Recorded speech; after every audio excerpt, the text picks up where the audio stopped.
Hello everyone, welcome back to CS Lectalks YouTube channel. In this video, I'm going to explain the difference between compiler and interpreter. So let's see.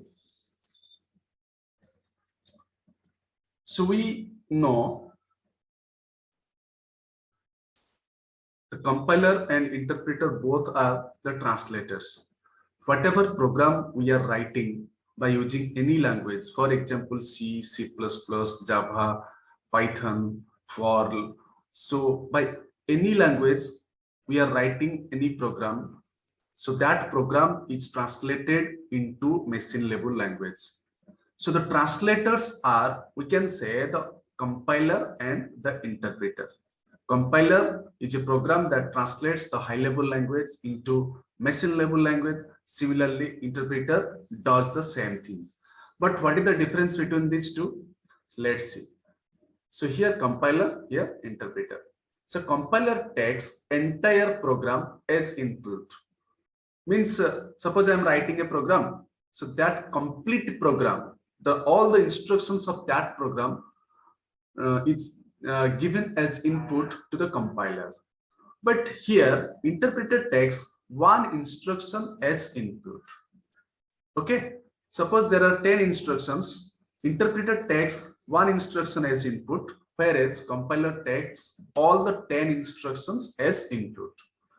So this is the first difference. The second difference is intermediate object code is generated by using compiler, but in interpreter no intermediate object code is generated.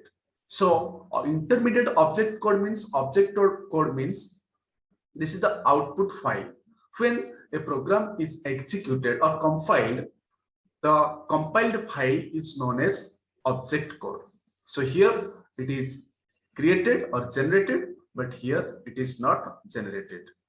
Next point is compiler is faster because it compiles all the instructions at a time, whereas interpreter is slower because it interprets all the instructions line by line. That means one instruction at a time. That's why it is slower. Similarly, compiler consumes less time. Why it consumes less time? Because at a time it compiles all the instructions. That's why it consumes less time. But interpreter, it consumes more time than compiler because it executes one instruction at a time. That's why it consumes more time as comparable with compiler. Next point is it does not require source code for later execution. It does not require source code for later execution. For example, first I have executed a program, then it does not require the source code to execute later. But here it requires source code for later execution. Okay, so this is the difference. And the examples of language those who are using compiler, C, C++, C hash, these are compiler translated, and interpreter is used in Python, Ruby, Perl, MATLAB also. Okay, so these are the differences between compiler and interpreter. I hope this video will be helpful for your exams or for your concept clear. So if you like this video, then subscribe my channel and share it with your friends. Thanks for watching.